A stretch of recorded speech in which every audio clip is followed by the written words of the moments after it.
Hello दोस्तों, मैं हूं मीर और आज मैं एक्सप्लेन करूंगा 2020 में आई एक और Korean mystery adventure heist movie collectors को। अगर इस मूवी की रेटिंग की बात की जाए तो इसे मिक्स रिस्पांस मिला था, लेकिन ऑडियंस ने इसे बहुत ज्यादा पसंद किया है। मुझे भी ये मूवी बहुत पसंद आई थी। इस मूवी का सस्पेंस जानने के लिए आप वीडियो को अंत तक जरूर देखें। So without wasting much time चलते हैं सीधा वीडियो की तरफ।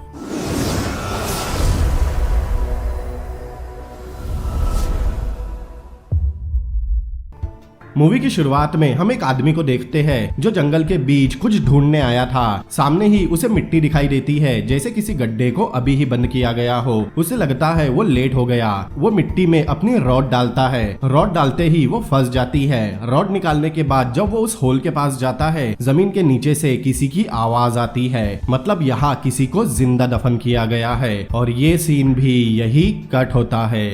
अगले सीन में दो मॉन्क एक मंदिर के बाहर टहल रहे थे। तभी सामने उन्हें एक मॉन्क सफाई करते हुए दिखाई देता है। दोनों जाकर उससे बात करते हैं क्योंकि ये आराम करने का टाइम था। लेकिन यहाँ पता चलता है किसी ग्रेव रॉबर ने कुछ दिन पहले एक टेम्पल में चोरी की है और उसे डर है वो यहाँ भी आ सकता है, इसीलिए वो इस टेम्पल की हिफाजत कर रहा है। अब वापस जाते समय वो दोनों मॉन्क बात करते हैं। दरअसल उन्होंने उस मॉन्क को पहले यहाँ कभी देखा नहीं था। उन्हें लगता है वो यहाँ अभी ही आया होगा, लेकिन कुछ देर बाद पता चलता है वो ग्रेव रॉबर और कोई नहीं बल्कि यही लड़का डोंगू है। अगली सुबह टेम्पल में पुलिस छानबीन कर रही थी क्योंकि चोर ने उस पिलर को जैक से उठाकर उसके नीचे रखी बुद्ध की मूर्ति चुरा ली थी। वहाँ पुलिस डिटेक्टिव ओह को चॉकलेट रैपर मिलता है। वहाँ रात वाले मॉन्क भी पहुँचते हैं। चोर ने पिलर के साथ वो जैक वैसे ही छोड़ दिया क्योंकि पिलर को वो पहले जैसा रख दे था तो किसी को पता ही नहीं चलता यहाँ चोरी हुई है। डिटेक्टिव ओह जाकर उन मॉन्क से पूछताछ करता है। वो बताते हैं अगर उन्होंने फिर से उसे देखा तो आसानी से पहचान लेंगे। अब उस मूर्ति की कीमत मिलियंस ऑफ डॉलर है। वही दूसरी तरफ हम एक आर्ट डीलर को देखते हैं। वो अपने कस्टमर को एंटिक वाज बताकर बेवकूफ बना रहा था। तभी वहाँ डोंगू आकर उसे तोड़ देता है और उन्हें उस वाज पर लिखा कंपनी का नाम बताता है। वो दोनों औरतें उसे गालियां देते हुए चली जाती है। तब डोंगू उसे अपने पास की मूर्ति दिखाता है। स्टोर कीपर मूर्ति देखकर एकदम शॉक में था। वो अपने पास के पूरे पैसे डोंगू को दे देता है, लेकिन डोंगू नहीं मानता। वो उसे $20,000 ऑफर करता है, लेकिन डोंगू वहाँ से चला जाता है। वो ऐसे ही एक और बायर के पास जाता है, लेकिन वो उसे सिर्फ $50,000 ऑफर करता है, इसीलिए डोंगू वहां से भी चला जाता है। फिर हम स्काई होटल देखते हैं। उसके बेसमेंट में एक आदमी सामने खड़े लोगों को अपनी बनाई वॉल्ट दिखा रहा था। वहां इस कसीनो प्लस होटल का मालिक मिस्टर जीन और यूनसी खड़ी है। यूनसी ही जीन के बिजनेस को संभालती है। वो आदमी आगे बताता है वॉल्ट के एंट्रेंस पर पहुंचते ही कैमरा यहाँ की फोटो खींचकर उसके मोबाइल पर सेंड करेगा। दरवाजा खोलने के लिए उसके फिंगरप्रिंट और आई रेटिना लगेंगे। अब पहला दरवाजा पार करने के बाद सामने एक और दरवाजा है। पहला दरवाजा खोलते ही सिस्टम हर बार एक नया पासवर्ड उसके फोन पर भेजेगा। पासवर्ड डालने के बाद उसे दरवाजे में एक की लगानी होगी। उसे की को हमेशा अपने पास रखना है। अब वो की लगाते ही दरवाजा खुल जाता है। दरवाजा खुलते ही अंदर की लेजर बंद हो जाती है। अंदर सामने ही एक स्क्रीन लगी थी। वो आदमी आगे बताता है यहाँ टेम्परेचर, लाइट, ह्यूमिडिटी मौसम के साथ ऑटोमेटिक चेंज होगी। साथ ही ये फ्लोर और वॉल्ट बाढ़, भूकंप और आग से भी प्रोटेक्टेड है। साथ ही इस वॉल्ट की दीवार सॉलिड कंक्रीट के साथ स्टील से बनाई गई है। अगर कोई दीवार पार करके अंदर आ भी जाए तब भी वो अंदर लगे मोशन सेंसर से बच नहीं पाएगा। वो कहता है उसके अलावा कोई भी इस वॉल्ट में नहीं आ सकता। लेकिन जिन कहता है लेकिन वो तो आ सकता है क्योंकि उसी ने तो ये वॉल्ट बनाई है। पहले तो वो घबरा जाता है, लेकिन जिन मजाक कर रहा था। अब बाहर निकलने के बाद जिन यूसी से उसके सभी आइटम्स को वॉल्ट में शिफ्ट करने कहता है। साथ ही उसने उस बुद्ध की मूर्ति के बारे में भी सुना है जिसे डोंगू ने चुराया है। उसे वो मूर्ति भी चाहिए। साथ ही वो गॉन को कॉल करने कहता है क्योंकि दुनिया में वो एक ही आदमी होना चाहिए जो उस वॉल्ट में जा सके।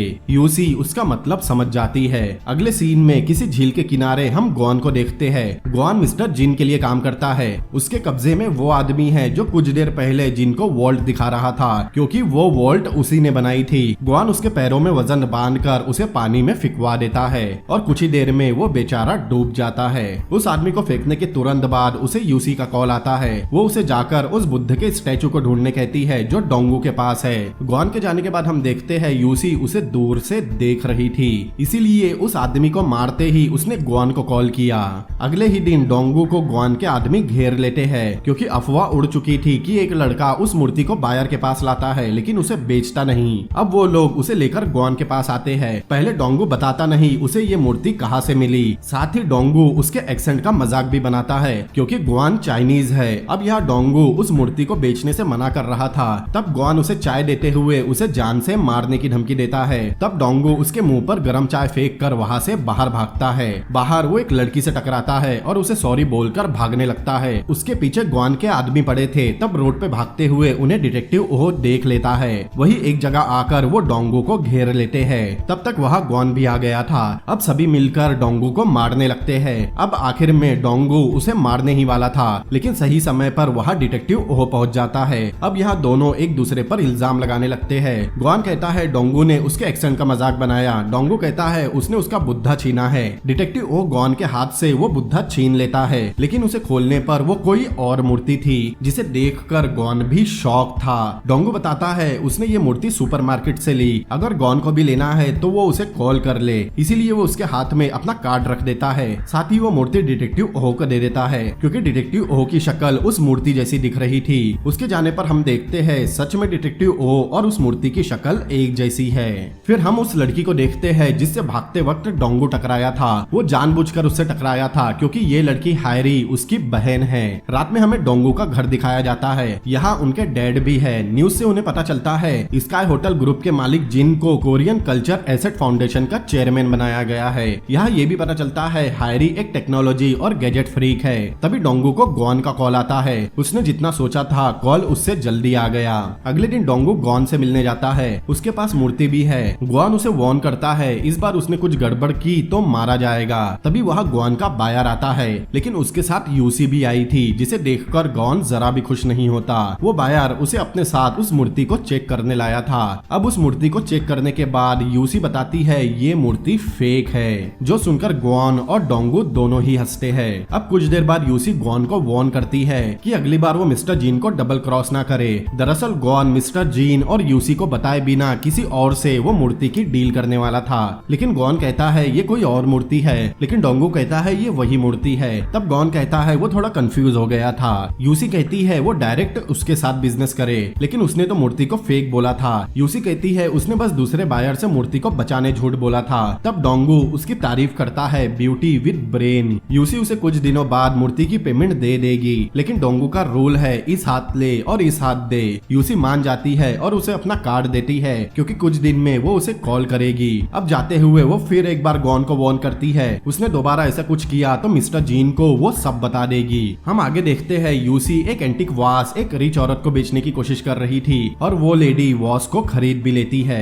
दूसरी तरफ हायरी यूसी की डिटेल निकालती है। यूसी ने हार्वर्ड से हिस्ट्री में पीएचडी की है। उसे इंग्लिश, चाइनीज, जापानीज और कोरियन फ्लुएंटली बोलना आती है। साथ ही वो सिंगल है। वो फिलहाल ओसोंग नाम के म्यूजियम में हेड क्यूरेटर है। उनके डैड बताते हैं ओसोंग म्यूजियम स्काई होटल ग्रुप मतलब मिस्टर जिन का ही है। डोंगू बताता है म्यूजियम की क्यूरेटर तो बस उसका कवर है। असल में यूसी रिच फैमिली के साथ डील करती है। वो मिस्टर जिन के लिए रिच फैमिलीज को एंटिक चीजें बेचती है और ग्वान उसके जैसे चोरों से डील करता है। फिर हायरी उन्हें दिखाती है टैबलेट में उनका घर ट्रेस हो रहा है क्योंकि उसने उस बुद्ध की मूर्ति में एक होल करके उसमें ट्रैकर लगाया है। ये सुनते ही दोनों उस मूर्ति को देखने भागते हैं। उसमें बहुत छोटा होल था जो दिख भी नहीं रहा था। ये देखते ही उसके डैड हायरी को पीटने भागते हैं लेकिन इससे डोंगू को एक आइडिया आया था। अगले दिन म्यूजियम में यूसी लोगों को बता रही थी कि कैसे वर्ल्ड वॉर 2 के दौरान जापानीज कोरिया की कई सारी एंटिक चीजें अपने साथ ले गए। कोरियन गवर्नमेंट 1965 से उन्हें लाने की कोशिश कर रही है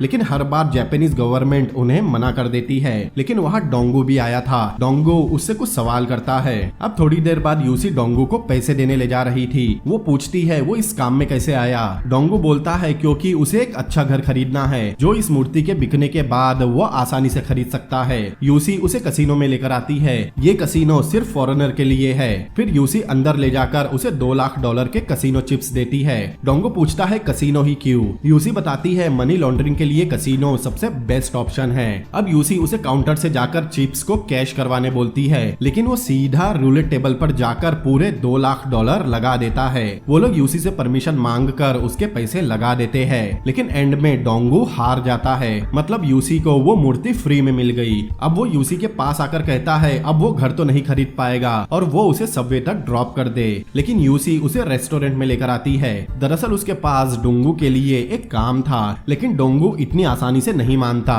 लेकिन यूसी बताती है अगर वो उसके लिए काम करेगा तो वो उसके आइटम उस आदमी को बेचेगी जिसके लिए वो काम करती है। इससे कभी डोंगू को उसके आइटम्स के सही प्राइस की फिक्र नहीं करनी पड़ेगी। अब यहाँ डोंगू यूसी पर लाइन मारने की कोशिश करता है। अब पहली बार यूसी उसका नाम पूछती है। उसका नाम लेने पर डोंगू फिर उस पर लाइन मारता है, लेकिन अभी तक उसने अगले काम के बारे में पूछा नहीं था। तब यूसी उसे एक कार की चाबी देती है और उसे खुद जाकर देखने कहती है। डोंगू उस कार में जाता है। कार के अंदर एक लिफाफे में गुगोरियो मकबरे के चित्र की फोटोज थी। दरअसल गुगोरियो टॉम्ब नॉर्थ कोरिया में मौजूद एक मकबरा है जिसकी दीवारों पर एंशंट पेंटिंग की गई है। मतलब उसे मकबरे की दीवार में से उन पेंटिंग्स को काट कर लाना है। तभी उसे यूसी का कॉल आता है। डोंगू को ये काम करना था। साथ ही यूसी उसे वो कार गिफ्ट कर देती है, लेकिन डोंगू कार लेने से मना कर देता है क्योंकि उसे कार का कलर पसंद नहीं आया। यह यूसी भी उससे इम्प्रेस नजर आती है।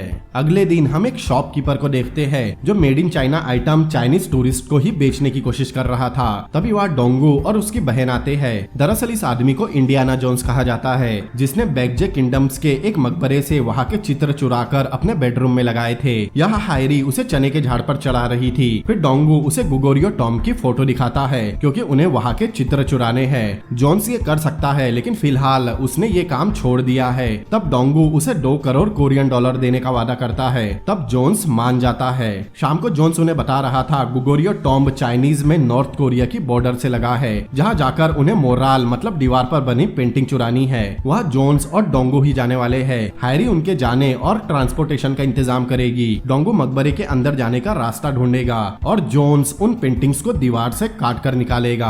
अब चाइना पहुंचते ही यूसी डोंगू को बताती है उसने बाहर एक चाइनीज गार्ड का इंतजाम कर दिया है जो उनकी हर तरह से मदद करेगा। बाहर निकलते ही वो गार्ड उन्हें पहचान लेता है। अब रात होने पर वो उन्हें चाइनीज नॉर्थ कोरिया बॉर्डर पर लेकर आता है। वो मकबरा चाइनीज बॉर्डर के थोड़ा बाहर और नॉर्थ कोरिया के थोड़ा अंदर है। अब उन्हें फेंस पार करके अंदर जाना है और डोंगू मिट्टी टेस्ट करके बता सकता है वो मकबरा कहाँ है। अब वो लोग अंदर जाते हैं। काफी देर से डोंगू मिट्टी टेस्ट कर रहा था, लेकिन कुछ ही देर बाद वहाँ गार्ड आ जाते हैं जिन्हें देखकर तीनों छुप जाते हैं। उनके जाने के बाद डोंगू बताता है ये वही टीला है, इसके ही नीचे मकबरा बना है। फिर तीनों गड्ढा खोदकर उस मकबरे के अंदर जाते हैं, जहाँ हर जगह दीवार पर मोराल बने हुए थे, लेकिन एक दीवार पर उन्हें साफ पेंटिंग दिखाई देती है। उन्हें यही मोराल चुराना है। अब यहाँ जोन्स अपना काम शुरू करता है। जोन्स कुछ केमिकल और चेन शो का यूज करके उन पेंटिंग को बड़ी सफाई से काटता है और उन मोराल्स के स्क्वायर बॉक्स बनाता है। अब 1-2 घंटे में ही दोनों ने पूरी पेंटिंग निकाल ली थी, लेकिन तभी वो गाइड उन पर गन ताने खड़ा था।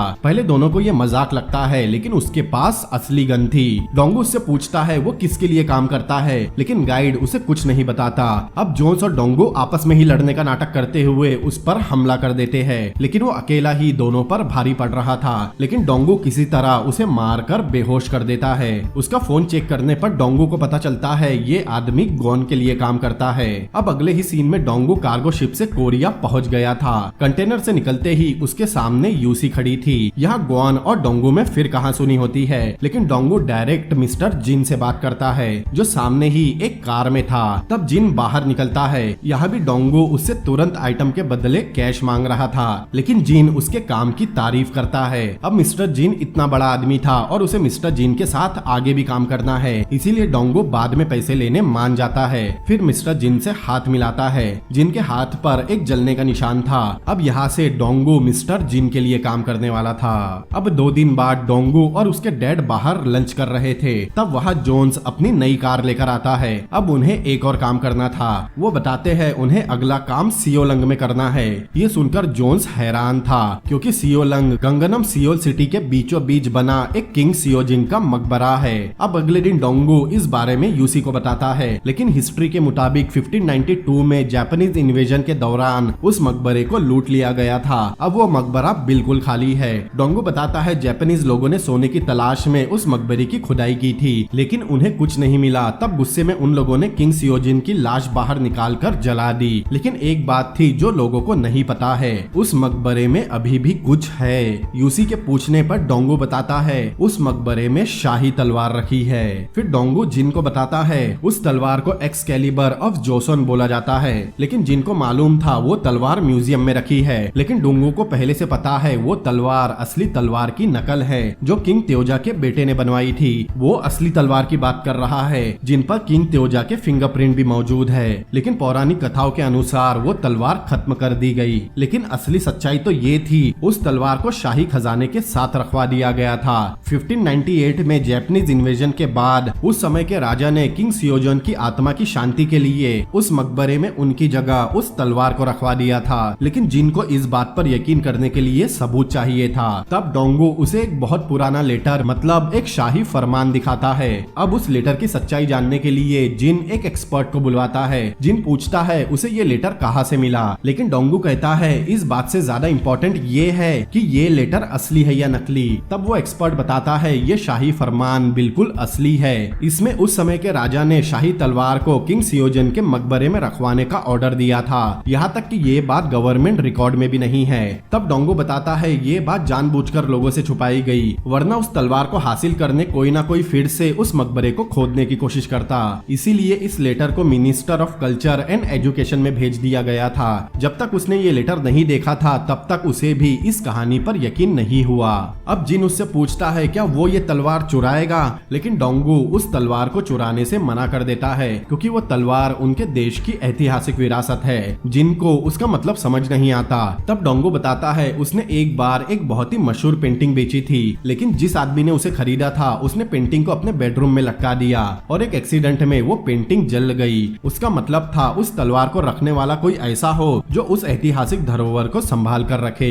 तब जिन उसे वाइन पीने के लिए पूछता है। फिर तीनों जिन के वाइन कलेक्शन रूम में आते हैं। जिन एक बोतल को हाथ लगाता है, तब पता चलता है वो रूम एक लिफ्ट है जो उन्हें बेसमेंट में लेकर आती है। सामने ही जिन की वॉल्ट थी। जिन एक एक करके दरवाजा खोलते हुए अंदर जाता है। डोंगो उस वॉल्ट की तारीफ करता है। वहाँ उसे अपनी चुराई बुद्ध की मूर्ति भी दिखाई देती है। जिन बताता है सही बायर मिलने पर ही इन आइटम्स को बाहर निकाला जाता है। वहाँ डोंगो कई सारी चीजों को बहुत एक्साइटमेंट में देख रहा था। वहाँ एक पेंटिंग थी। डोंगो को लगता है वो उस पेंटिंग जैसा दिखता है, लेकिन वहाँ एक वास को देखकर डोंगो खोस आ जाता है। लेकिन तभी जिन उस पर गन पॉइंट कर देता है। दरअसल वो समझ गया था ऊपर तलवार चुराने से मना करने की बकवास डोंगो ने उसकी वॉल्ट देखने के लिए की थी। उसे लगता है डोंगो को किसी और ने भेजा है। तब डोंगो बताता है वो ये वॉल्ट इसीलिए देखना चाहता था ताकि यहाँ से कुछ चुरा सके, क्योंकि कोई भी चोर यही करेगा। लेकिन अब उसे समझ में आ गया है उसके सिक्योरिटी सिस्टम के रहते यहाँ से कुछ भी चोरी करना नामुमकिन है। अगर उसने चोरी कर भी ली फिर भी बिना जिन को पता चले वो कभी कुछ बेच ही नहीं पाएगा। इसीलिए वो समझ गया है इस वॉल्ट में चोरी करने की कोशिश में अपनी जान गंवाने से अच्छा उस शाही तलवार को चुराना है। ये सुनकर जिन गन नीचे कर देता है। ये वॉल्ट डोंगो को बहुत पसंद आई थी। उसके मुताबिक जिन ही उस तलवार को रखना डिजर्व करता है। अब जिन को वो तलवार चाहिए थी। डोंगो कहता है लेकिन उसे तलवार महंगी पड़ेगी। जिन उसे $1,00,000 ऑफर करता है, लेकिन डोंगो $10 मिलियन मांगता है क्योंकि वो शाही तलवार है। उसके सामने ये कीमत तो कुछ भी नहीं। साथ ही उसे जल्दी करनी होगी क्योंकि गवर्नमेंट जल्द ही उस मकबरे को खोदने वाली है। Korean culture asset foundation chairman होने के बाद भी जिन को इस बात की खबर नहीं थी। जिन इस खबर का पता करवाता है। यूसी बताती है गवर्नमेंट जल्द ही उस मकबरे को खोदने वाली है क्योंकि उसका रिस्टोरेशन प्रोजेक्ट शुरू होने वाला है। यूसी का अंदाजा था जल्द ही इलेक्शन आने वाले हैं और रूलिंग पार्टी को उस तलवार के बारे में पता होगा। इसीलिए जानबूझकर वो पहले मकबरा खुदवा रहे हैं ताकि तलवार मिलने के बाद लोगों को लगे तलवार उनकी पार्टी को मिलना एक सिंबल है। गुआन को समझ नहीं आता उस तलवार में ऐसा क्या खास है, बस वो एक तलवार ही तो है। लेकिन वो एक तलवार नहीं बल्कि प्रतीक है। इसीलिए वो गॉन से डोंगो पर नजर रखने बोलता है ताकि वो कोई चालाकी ना करे। अब शाम को डोंगो और यूसी एक ऑफिस में थे। दरअसल मिस्टर जिन ने तैयारी करने उसे ये ऑफिस दिया है। अब यहाँ दोनों वाइन पीते हुए म्यूजिक सुन रहे थे। तब दोनों की नजरें मिलती है और डोंगो उसे किस कर लेता है। किस के बाद यूसी उसे केयरफुल रहने कहती है क्योंकि उसे शाही तलवार नहीं मिली तो वो मारा जाएगा। लेकिन डोंगो को अपने प्लान पर पूरा कॉन्फिडेंट है। फिर हम एक शोवर नाम के आदमी को जेल से रिहा होते हुए देखते हैं। उसके पीछे डोंगो, जोन्स, हायरी और उनके डैड थे। दरअसल इस आदमी ने 21 दिनों के अंदर अपने घर से 500 मीटर टनल खोदी थी पाइपलाइन से ऑयल चुराने के के लिए। वो लोग उसकी तारीफ करके उसे चढ़ाने की कोशिश करते हैं ताकि वो उनके साथ काम कर सके। पहले तो वो मना कर देता है, लेकिन डोंगो कहता है वो किसी लड़की के साथ उसकी ब्लाइंड डेट फिक्स करेगा। तब शॉवर तुरंत ही मान जाता है। अब वो लोग उस ऑफिस में टनल खोदने की प्लानिंग करते हैं। उस तलवार को चुराने के लिए उनके पास 45 दिन है। शॉवर बताता है उन्हें सुरंग खोदने के लिए कोई स्पॉट ढूंढना होगा जो खोदते समय होने वाली आवाज को कम कर सके। फिर ग्वान जाकर उस मकबरे के रोड के ठीक सामने वाली एक दुकान खरीद लेता है और उसके बगल में बने एक क्लब को जबरदस्ती खरीदता है। दूसरी तरफ डोंगो के डैड और शॉवर जाकर एक घर देखते हैं जिसमें बेसमेंट भी है। वहाँ की प्रॉपर्टी डीलर डोंगो के डैड पर लाइन मारती है, लेकिन बीच में शॉवर आ रहा था। उनके साथ कुछ लोग भी थे जो खुदाई में उनकी मदद करने वाले हैं। उस प्रॉपर्टी डीलर के पूछने पर बताते हैं वो लोग सामने ही शुरू होने वाले मकबरे का काम करने आए हैं। उस घर के ऊपर डोंगो खड़ा था। अब वो लोग सुरंग की प्लानिंग करते हैं। उस जगह से वो टॉम्ब 200 मीटर दूर है, इसीलिए उन्हें रोज 7 मीटर खोदना होगा। अपना और टाइम बचाने के लिए वो उस पार्क की ड्रेन लाइन का इस्तेमाल करेंगे, मतलब उन्हें पार्क तक ही खोदना है। हैरी उस पार्क की ड्रेन लाइन के मैप निकाल लेती है। वो लोग सिर्फ रात में सुरंग का काम करेंगे क्योंकि रात में ही वो क्लब शुरू होता है। क्लब के बाजू वाली दुकान में उन्होंने अंडर कंस्ट्रक्शन का बोर्ड लगा दिया था ताकि लोगों को लगे उस दुकान में काम शुरू है, जबकि बाहर गार्ड लोगों को क्लब के अंदर आने नहीं देते। जबकि उन लोगों ने इस क्लब के बेसमेंट में टनल खोदना शुरू भी कर दिया था और टनल से निकल रही मिट्टी वो एक होल करके बगल के शॉप से निकाल रहे थे। मकबरे के चारों तरफ की दीवार बहुत मजबूत बनाई गई थी ताकि फिर कभी कोई उसे खोल ना पाए। उसकी दीवार एक खास पत्थर से बनी है जो कंक्रीट से भी स्ट्रॉन्ग होता है, लेकिन जोन्स एक ऐसा केमिकल बनाता है जिससे वो पत्थर पिघलने लगता है। फिर उस पत्थर पर हथौड़ा मारने पर वो पत्थर नहीं टूटता, मतलब उस कब्र को निकालना बहुत मुश्किल है। ग्वान मकबरे के एंट्रेंस से जाने कहता है, लेकिन वो भी पत्थर से बंद है। तब जोन्स आइडिया देता है क्यों ना वो मकबरे के नीचे से उस कब्र को निकाले। तब शॉर कहता है उन्हें पहले कब्र में नीचे से ड्रिल करके देखना होगा। यूसी डोंगू से उसके प्लान के बारे में पूछती है, लेकिन वो कहता है वो सब संभाल लेगा। अब रात में ग्वान अपनी बेसुरी आवाज में क्लब में गाना गा रहा था, जबकि डोंगू बाकी लोगों के साथ मिलकर सुरंग में काम कर रहा था। उनमें सबसे आगे शॉवर था। वही बाहर एक मुसीबत आ गई थी। दरअसल बाहर डिटेक्टिव ओ आया था, उसे ड्रिंक करनी थी, जबकि ग्वान के लोग उसे अंदर नहीं आने दे रहे थे, लेकिन ओ जबरदस्ती ही अंदर चला जाता है। ग्वान के आदमी तुरंत ही उसे बताते हैं। अब अंदर ग्वान ओ से मिलकर उसे संभालने की कोशिश करता है और वो अपने आदमियों से उसे वीआईपी रूम में ले जाने कहता है, लेकिन ओ को दूसरी तरफ जाना था। वही टनल का काम हो रहा था। थोड़ा आगे जाने पर उसे जमीन पर मिट्टी दिखाई देती है जो एक कमरे तक जा रही थी। ग्वान उसे रोकने की कोशिश कर रहा था, लेकिन ओ नहीं मानता। अब जैसे ही वो उस कमरे में जाता है, वहाँ शॉवर के साथ सभी लोग नंगे होकर नाच रहे थे, मतलब सभी गे होने का नाटक कर रहे थे। ये देखकर ओ के मुंह से ओह निकल जाता है। तभी नंगा नाचते हुए उसके सामने डोंगो आता है और उसके कपड़े उतारने की कोशिश करता है और उसके ना मानने पर उससे फ्लर्ट करते हुए उसके जेब में अपना कार्ड रख देता है। डिटेक्टिव ओ हैरान और परेशान होकर तुरंत बाहर आता है। सामने ही उसे उस मकबरे के रिकंस्ट्रक्शन का बोर्ड दिखाई देता है, मतलब उसका शक अभी तक गया नहीं था। शॉवर बताता है उन्हें टनल के बीच में एक बहुत बड़ा पत्थर मिला है। अब उन्हें अपना काम जल्दी करने के लिए उस पत्थर को ब्लास्ट करना होगा, लेकिन वो फिलहाल रोड के ठीक नीचे है। उन्हें उस ब्लास्ट की आवाज को दबाना होगा क्योंकि शहर के बीचों बीच वो ऐसे ही ब्लास्ट नहीं कर सकते। तब डोंगो आइडिया देता है उन्हें 2 ब्लास्ट करने होंगे, एक टनल के अंदर और एक ऊपर रोड पर। दोनों ही ब्लास्ट एक साथ एक ही टाइम पर होने चाहिए, तब लोगों को लगेगा एक ही ब्लास्ट हुआ है। इसीलिए अगले दिन वो क्लब के सामने एक गैस टैंक का ट्रक रखते हैं। उसमें एक डेटोनेटर लगा हुआ था। वही दूसरा बॉम्ब उन्होंने टनल के पत्थर में लगाया था। टनल के बाहर शॉवर और जोन्स रिमोट लेकर डोंगू के ऑर्डर का वेट कर रहे थे। अब सामने का सिग्नल रेड होते ही डोंगू उन्हें ब्लास्ट करने बोलता है, लेकिन रिमोट दबाने के बाद भी ब्लास्ट नहीं होता। अब शॉवर वॉकी टॉकी रखकर रिमोट के सेल चेक करता है, लेकिन वही ऊपर डोंगू देखता है एक कुत्ता उस ट्रक के पास आ गया है। अब डोंगू उन्हें फिलहाल ब्लास्ट करने से मना कर रहा था, लेकिन दोनों को उसकी आवाज नहीं आती। वो सेल को जबान से चाट कर रिमोट में लगाने वाले थे। वही ऊपर डोंगू उस कुत्ते को बचाने भागता है। अब जैसे ही डोंगू कुत्ते को लेकर वहाँ से भागता है, नीचे दोनों सेल लगा देते हैं और तुरंत ऊपर और नीचे एक साथ ब्लास्ट होता है। अब कुछ घंटों बाद वहाँ एक दुकान में डिटेक्टिव ओहो पूछताछ कर रहा था। शॉपकीपर उसे वही बताता है जो उसने देखा था, मतलब गैस टैंक लीक होने से ब्लास्ट हुआ।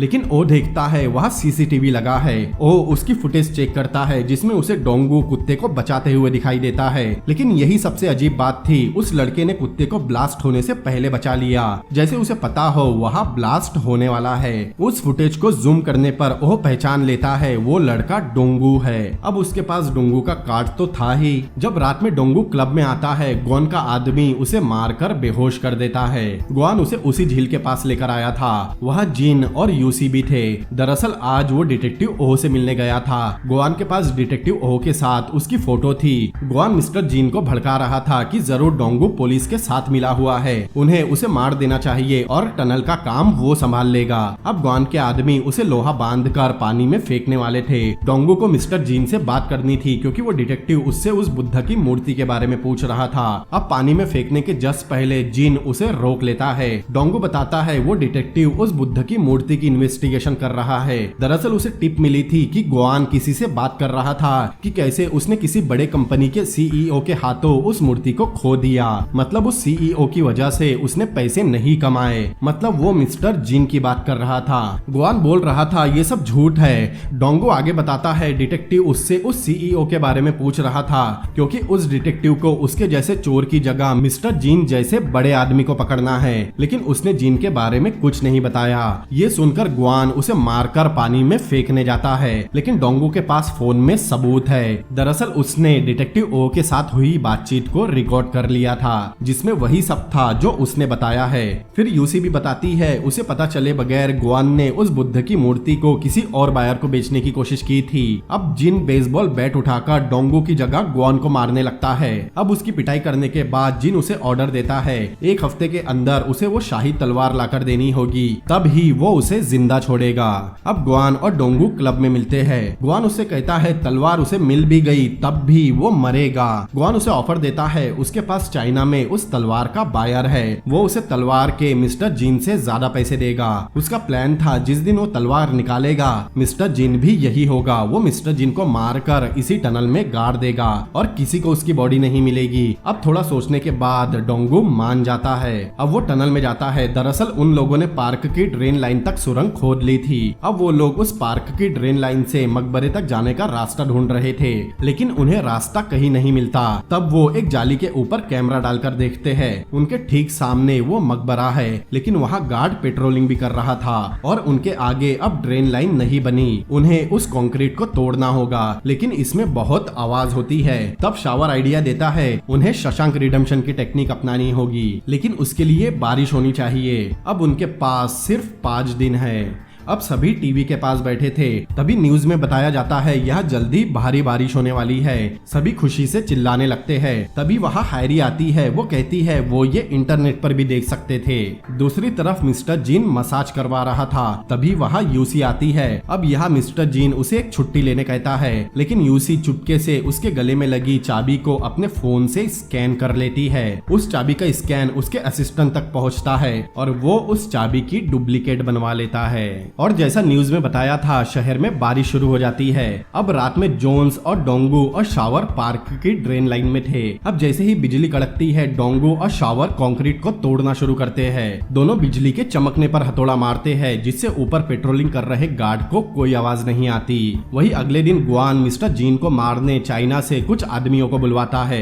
दूसरी तरफ यूसी के असिस्टेंट ने मिस्टर जीन के एंटीक आइटम्स के साथ उसके भागने का इंतजाम कर लिया था। यूसी वहाँ से किसी के घर जाती है और वो आदमी वही था जिसने मिस्टर जिन की वॉल्ट बनाई थी और ग्वान ने उसे मार दिया था। लेकिन फ्लैशबैक में हमें दिखाया जाता है यूसी ने स्कूबा ड्राइवर के जरिए उसे बचा लिया था। फिर वो आदमी यूसी को मिस्टर जिन के फिंगरप्रिंट और आई रेटिना की कॉपी देता है क्योंकि ये उसके सर्वर में थे। फिर यूसी उसे वियतनाम की टिकट देकर जितना जल्दी हो सके कोरिया छोड़ने कहती है, क्योंकि आज नहीं तो कल मिस्टर जिन को उसके बारे में पता चल ही जाएगा। लेकिन वो कहता है उसके पास वॉल्ट की की नहीं है, लेकिन तब यूसी उसे वो की दिखाती है।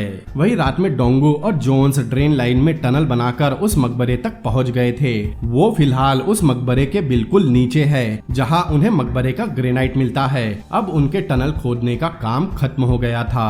अब अगले दिन मतलब चोरी के दिन डिटेक्टिव ओ उस टॉम्ब के गार्ड के पास आता है। वहाँ रिनोवेशंस का काम करने मशीन्स आ रही थी। गार्ड के पूछने पर वो बताता है वो कोई काम से यहाँ आया है। अब रात में मिस्टर जीन उस टनल के एंट्रेंस के सामने बैठा था। उसके साथ यूसी और ग्वान भी थे। डोंगो के सिर पर लगे कैमरा से जीन उनकी एक्टिविटी भी देख रहा था। अब वो लोग ग्रेनाइट पर केमिकल डालकर उसे पिघलाना शुरू करते हैं, जिससे बहुत धुआं निकल रहा था। धुएं को निकालने उन्होंने एक पाइप ऊपर जाली में लगा दिया था। अब जैसे जैसे वो ग्रेनाइट पिघलता है धुआं भी बढ़ता जा रहा था, लेकिन तभी वो देखते हैं ऊपर गार्ड आ रहा था। वो कहीं धुआं निकलते हुए देख न ले। उन लोगों की सांस अटक जाती है, यहाँ तक कि क्लब में मौजूद मिस्टर जीन की भी। ऊपर से सोने पर सुहागा वहाँ डिटेक्टिव ओ भी आ गया था, लेकिन उनकी किस्मत साथ देती है क्योंकि दोनों ही जाली से निकल रहे धुएं को नहीं देखते। अब सब चैन की सांस लेते हैं। उन्होंने ग्रेनाइट को पिघला दिया था। फिर जोन्स उसमें ड्रिल करता है। फिर डोंगो उस ड्रिल होल में कैमरा लगाकर देखता है और उसके सिर में लगे कैमरा से जिन भी देख रहा था। उस कैमरा से उन्हें मकबरे के अंदर तलवार दिख जाती है। तलवार देखते ही मिस्टर जिन बहुत खुश होता है, साथ ही डोंगो और जोन्स भी। लेकिन मिस्टर जिन ग्वान को ऑर्डर देता है तलवार मिलते ही वो डोंगो और उसके साथियों को खत्म कर दे, जिसके लिए ग्वान खुशी खुशी तैयार था। वही बाहर रोड पर चाइना से आए आदमी ग्वान के ऑर्डर का वेट कर रहे थे। ग्वान टनल में जाकर उन्हें बताता है जब उसके हाथ में तलवार आ जाएगी वो उन्हें इन्फॉर्म करेगा और तब उन्हें अंदर आकर मिस्टर जीन को खत्म कर देना है। अब ग्वान भी टनल से होते हुए ड्रेन लाइन तक आता है। उसके साथ उसका एक आदमी भी था। दूसरी तरफ डोंगो और जोन्स पत्थर को तोड़ने में लगे थे। तभी ग्वान वहाँ आकर काम जल्दी खत्म करने कहता है। वो उन्हें टॉम को ब्लास्ट करने कहता है, लेकिन डोंगो नहीं मानता क्योंकि ब्लास्ट से तलवार भी डैमेज हो सकती थी। लेकिन तभी जोन्स की ड्रिल खराब हो जाती है। अब उन्हें बाहर जाकर दूसरी ड्रिल लानी होगी, लेकिन तभी ग्वान चाकू निकाल कर जोन्स पर हमला कर देता है। जब तक तलवार बाहर नहीं निकलती वो किसी को बाहर नहीं जाने देगा। लेकिन डोंगो बम ब्लास्ट करने मान जाता है क्योंकि उस सुरंग में तेजी से पानी भर रहा है, इसीलिए उन्हें ब्लास्ट करना ही होगा। लेकिन पहले वो ग्वान से जोन्स को बाहर भेजने कहता है। ब्लास्ट वो खुद करेगा। ग्वान मान जाता है। अब जोन्स टनल से जा रहा था, लेकिन वो वहाँ की लाइट खराब कर देता है। जब ग्वान कनेक्शन देखने आता है डोंगो उस पर हमला कर देता है। उनकी लड़ाई देखकर बाहर मिस्टर जीन परेशान हो रहा था क्योंकि तलवार अभी तक उसके पास नहीं आई थी। लेकिन इसी बीच यूसी उसका फोन बदल देती है। जोन्स डोंगो को लड़ते हुए देखता है और उसकी मदद के लिए उसके पास रस्सी फेंकता है। वही बाहर से मिस्टर जीन के पास से यूसी गायब हो गई थी। यूसी कार से कहीं जा रही थी। वही टनल के अंदर ग्वान का आदमी जोन्स पर हमला कर देता है। अब इस तरफ डोंगो किसी तरह ग्वान को मारकर ड्रेन लाइन की तरफ बढ़ता है। अब इसी बीच ड्रेन लाइन से टॉम्ब तक जाने वाली टनल टूटने लगती है। वहाँ पानी भी भर जाता है, जिससे ग्वान वही मारा जाता है। दूसरी तरफ जोन्स भी उस आदमी को मारकर बेहोश कर देता है। अब जोन्स को लगता है डोंगो वही मर गया। वो बुरी तरह रोने लगता है, लेकिन डोंगो उसके पीछे खड़ा था। वही क्लब में मिस्टर जीन अपने आदमी को इस जगह के सारे सबूत मिटाकर टनल को बंद करने कहता है। लेकिन तभी डोंगो और जोन्स टनल से बाहर आते हैं। उन्हें देखते ही जीन उन पर गन तान देता है। ग्वान कहता है वो टनल से निकलकर उसके पास मरने नहीं आए, वो ड्रेन लाइन से भाग भी सकते थे। डोंगो कहता है तलवार को निकालने का एक रास्ता और है, लेकिन जिन कहता है कल से मकबरे का काम शुरू होने वाला है। तब डोंगो बोलता है वो अभी जाकर ऊपर से मकबरे को खोद सकते हैं। डोंगो कहता है उन्होंने जो टनल खोदी है उसके चारों तरफ से पावर केबल, वाटर और गैस पाइपलाइन गई है। अगर वो सभी को ब्लास्ट कर दे तो हर जगह अफरा तफरी मच जाएगी और इसी बीच वो जाकर मकबरे को खोद सकते हैं। जिन मान जाता है। बाहर चाइना से आए आदमी ग्वान का वेट कर रहे थे। तभी रोड के नीचे की गैस और वाटर पाइपलाइन फट जाती है, जिससे एक गाड़ी से उनका एक्सीडेंट होते होते बचता है। डिटेक्टिव ओ भी उस टॉम के गार्ड के साथ पार्टी कर रहा था। अब कुछ ही देर बाद रोड के उस हिस्से का ट्रैफिक जैम हो गया था। वहाँ पुलिस, एम्बुलेंस सब कुछ आ चुकी थी। तब जोन्स और डोंगो खुद को इंजीनियर बताकर उस टॉम के पास आते हैं। वो गार्ड को बताते हैं बाहर के केओस की वजह से वो कल सुबह की जगह अभी ही आ गए। वो गार्ड आनाकानी करने लगता है, लेकिन जोन्स उसे डरा देता है क्योंकि उस गार्ड ने शराब पी रखी थी और उसकी कंप्लेन करने पर उसकी नौकरी जा सकती थी। इसी वजह से वो उन्हें अंदर जाने देता है। अब उसके साथ बाकी आदमी भी थे। डोंगो को पता था कल टॉम्ब का काम शुरू होने वाला है, इसीलिए वहाँ पहले से मशीन्स रखी होगी। पहले वो लोग टॉम्ब के चारों तरफ पर्दा लगाते हैं जो कल सुबह लगने वाला था। फिर डोंगो वहाँ पूजा करने लगता है। भले से ही उस मकबरे के अंदर कोई लाश नहीं है, लेकिन डोंगो फिर भी उसकी रिस्पेक्ट करता है। वही दूसरी तरफ यूसी अपने असिस्टेंट के साथ उस लिफ्ट से वॉल्ट की तरफ जा रही थी। वॉल्ट के पहले दरवाजे के पास आते ही मिस्टर जीन के फोन पर वहाँ की फोटो आती है, लेकिन मिस्टर जीन का फोन यूसी के पास ही था। फिर वो जीन के नकली आई रेटिना और फिंगरप्रिंट लगाकर सिस्टम पर टच करती है, जिससे पहला दरवाजा खुल जाता है। दूसरी तरफ डोंगू ने भी मकबरे तक गड्ढा खोद लिया था। फिर वो ड्रिल से मकबरे को तोड़ने लगता है। वही बाहर रोड पर एम्बुलेंस और पुलिस मामले को संभाल रही थी। वह डिटेक्टिव ओ भी था। उसे टॉम्ब के चारों तरफ पर्दा दिखाई देता है जो कुछ देर पहले वहाँ नहीं था। वही क्रेन की मदद से वो लोग मकबरे के पत्थर को निकाल लेते हैं। फिर डोंगू ताबूत को खींचकर बाहर निकालता है। फिर मिस्टर जीन को अपने हाथों से ताबूत को खोलने कहता है। दूसरी तरफ यूसी चाबी लगाकर उस वॉल्ट का दरवाजा खोलती है और इस तरफ मिस्टर जीन उस ताबूत को खोलता है। लेकिन ताबूत खोलते ही जीन एकदम शॉक में था, क्योंकि वो ताबूत बिल्कुल खाली था, उसमें कोई तलवार नहीं थी। वो गन तानकर डोंगू से पूछता है, क्योंकि उसे लग रहा था टनल से निकलने से पहले उसने तलवार निकाल ली होगी, लेकिन उसके पास इतना टाइम ही नहीं था। गुआन उसे मारने आया था और उस टनल में पानी भी भर रहा था, लेकिन जिन नहीं मानता। वो उसे मारकर यही दफनाने की धमकी देता है। तब डोंगू कहता है जैसा उसने कुछ साल पहले किया था। अब यहाँ मूवी का प्लॉट रिवील होता है और हमें एक फ्लैशबैक दिखाया जाता है। डोंगू के डैड भी एक चोर थे। वो एक बार एक वास चुरा रहे थे जिसमें उनकी मदद डोंगू कर रहा था, लेकिन जब डोंगू वास को लेकर बाहर आया उसके डैड गायब थे और ऊपर मिस्टर जिन बैठा था। उसने डोंगू से वास लिया और उसके डैड की लाश नीचे फेंकी। फिर उसे चॉकलेट दी और डोंगू को उसके डैड के साथ जिंदा दफना दिया। अभी जो डोंगू के डैड है वो वही आदमी है जिसे मूवी की शुरुआत में जमीन के नीचे किसी की आवाज आई थी। उन्हें डोंगू की ही आवाज आई थी और ये सब डोंगू ने सिर्फ और सिर्फ जिन से अपना बदला लेने किया था। डोंगू बताता है वो 4 दिनों तक उस गड्ढे में था जहाँ वो अपने डैड की डेड बॉडी को डिकम्पोज होते हुए सूंघ रहा था, लेकिन ये सुनकर जिन को कोई फर्क नहीं पड़ता। वो फिर डोंगू से तलवार के बारे में पूछता है, लेकिन तलवार के बारे में सुनकर डोंगू हंसने लगता है, क्योंकि वो तलवार कभी थी ही नहीं। वो सब डोंगू का ही प्लान था। और इतना ही नहीं, जब यूसी उस वॉल्ट के अंदर पहुंचती है वो वॉल्ट बिल्कुल खाली थी, वहाँ कुछ नहीं था। यूसी बस चिल्लाती रह जाती है। थोड़ा आगे जाने पर उसे वहाँ एक सुरंग दिखाई देती है। वहाँ बस वो पेंटिंग लगी हुई थी और वहाँ एक टैग लगा था जिसमें लिखा था तुम्हारे लिए। यूसी समझ जाती है ये डोंगू का ही काम है। दूसरी तरफ अपने फोन में डोंगू जिन को अपनी बहन और डैड की सेल्फी दिखाता है, क्योंकि वो सेल्फी उसके वॉल्ट में ली गई थी। मतलब उसने जिन की वॉल्ट भी खाली कर दी। लेकिन जिन कहता है वो उन एंटिक आइटम्स को कभी बेच नहीं पाएगा, लेकिन डोंगू ने उस बारे में भी सोच रखा था। लेकिन तभी जिन उसे कंधे पर शूट कर देता है। डोंगू कहता है उसने यहाँ उसके साथ मरने की प्लानिंग पहले ही कर ली है। तभी कोई उस सीढ़ी को ऊपर खींच लेता है। डोंगू कहता है जल्द ही उसे यहाँ टॉम्ब में ढूंढा जाएगा। तभी ऊपर से कोई मिट्टी डालने लगता है। जिनका ध्यान भटकते ही डोंगू उस पर हमला कर देता है। अब यहाँ दोनों में थोड़ी हाथापाई होती है और गन डोंगू के पास आ गई थी, लेकिन डोंगू हवा में गोली चलाता है। फिर उससे कहता है वो उसकी तरह खूनी नहीं है। तभी वहाँ क्रेन का वायर आता है। डोंगू गन नीचे फेंक कर ऊपर चढ़ जाता है। ऊपर जो लोग आए थे वो डोंगू के ही थे। उन्होंने जिन के आदमियों को पकड़ लिया था और जेसीबी शॉवर चला रहा था। अब डोंगू गड्ढे के पास आकर जिन को चॉकलेट फेंक कर देता है जैसा उसने उसे दिया था। फिर वो लोग गड्ढे को बंद करने लगते हैं और इसी के साथ ये सीन भी यही कट होता है।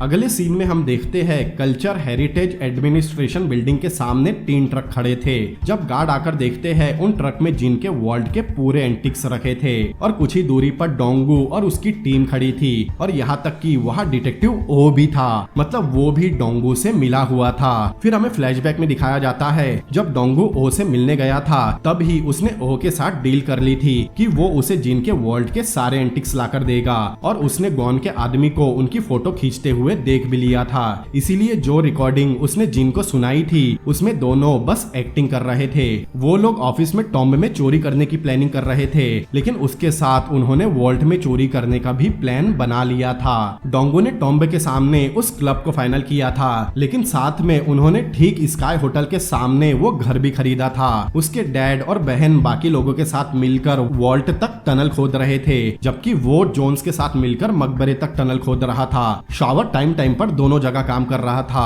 अब उन्हें स्काई होटल की डायरेक्शन कैसे मिली, तो आपको याद होगा हैरी ने उस बुद्धा की मूर्ति में एक ट्रैकर लगाया था। उन्होंने उस एक्सपर्ट को रिश्वत दी थी ताकि वो जिन के सामने उस शाही फरमान को असली बताए, और उसने वैसा ही किया। हैरी ने ताबूत में तलवार रखकर उस कैमरा से वीडियो बनाया जो बिल्कुल असली लग रहा था। ग्रेनाइट पिघलते वक्त जब गार्ड पेट्रोलिंग पर आया था तब डिटेक्टिव ओ जानबूझकर उसे वहां से ले गया, और तब ही उन्होंने लाइव वीडियो को रिकॉर्डेड वीडियो से बदल दिया था। मतलब जिन ने मकबरे में जो तलवार देखी थी वो बस हैरी का बनाया वीडियो था। जब उन्होंने रोड के नीचे की वाटर और गैस पाइपलाइन ब्लास्ट की, उस समय हैरी फॉरेनर बनकर उस कसिनो में गई, फिर वहां से वॉशरूम चली गई, क्योंकि जब डोंगो उस वर्ल्ड के अंदर आया था वहां एक वास में उसने एक छोटा सा ड्रोन छुपा दिया था। अब बाथरूम से हैरी उस ड्रोन को कंट्रोल करती है और उस ड्रोन के जरिए वहां की सिक्योरिटी अंदर से ही डिसेबल कर देती है। सिक्योरिटी डिसेबल करने के बाद डोंगो के डैड फ्लोर ब्लास्ट करके वर्ल्ड के अंदर आए। तो इस तरह डोंगो ने एक साथ दो प्लान बनाकर जिनको मात देकर उससे अपना बदला लिया। अब वो लोग वहां से निकल जाते हैं। जाते समय जोन्स और शॉवर डोंगो से थोड़ा नाराज थे क्योंकि वो उन एंटिक्स में से कुछ आइटम्स बेच सकते थे। तब उनके डैड गाड़ी रुकवाते हैं और यहाँ उन्हें एक सरप्राइज मिलता है क्योंकि उस गाड़ी के पीछे के बॉक्स में बहुत सारा कैश रखा हुआ था। डोंगो के डैड बताते हैं उस वॉल्ट में एंटिक्स आइटम के साथ बहुत सारा कैश भी था। पैसों को देखकर शावर और जोन्स रोने लगते हैं। वही दूसरी तरफ तेज बारिश की वजह से उस मकबरे का काम एक दिन लेट शुरू होता है। जब उस मकबरे के ताबूत को खोला जाता है उस ताबूत में मिस्टर जिन था, वो भी बिल्कुल जिंदा। फिर हम यूसी को देखते हैं, वो किसी न्यूज चैनल पर थी। दरअसल डोंगो ने उसके ही नाम से एंटिक्स से भरे वो ट्रक बिल्डिंग के बाहर रखवाए थे। यह यूसी टीवी पर एक्टिंग करती है कि वो पहले मिस्टर जीन के साथ इलीगल काम करती थी, लेकिन बाद में उसे अपनी गलती का एहसास हुआ और उसने सारे एंटिक्स देश को वापस कर दिए। इतना बोलकर वो रोने लगती है ताकि सभी को लगे वो सच बोल रही है। बाहर जाने पर उसे डोंगो का कॉल आता है। डोंगो उसके एक्टिंग की तारीफ करता है। वो पूछती है उसने उसका नाम इस्तेमाल करके उन एंटिक्स को वापस क्यों किया। डोंगो मजाक करता है ताकि वो सच में उससे प्यार करने लगे। वो पूछती है वो कहाँ है। डोंगो बताता है वो जापान जा रहा है। यूसी को लगता है वो अगोरा कलेक्शन चुराने जा रहा है। अगोरा कलेक्शन वही है जिसे जापानीज कोरिया से लूट कर ले गए थे। वो जापान के एक म्यूजियम में रखा है। फिर हम देखते हैं वो लोग ऑलरेडी जापान में ही है और इसी के साथ ये मूवी भी यही खत्म होती है। तो दोस्तों कैसी लगी आपको ये मूवी, मुझे कमेंट करके जरूर बताएं। अगर आपको ये वीडियो पसंद आया हो तो इस वीडियो को लाइक करें, अपने दोस्तों के साथ शेयर करें और ऐसी ही अमेजिंग मूवीज के एक्सप्लेनेशन देखने के लिए मेरे चैनल को सब्सक्राइब करें। तो मिलते हैं अगली बार किसी और अमेजिंग मूवी के एक्सप्लेनेशन के साथ। Peace out.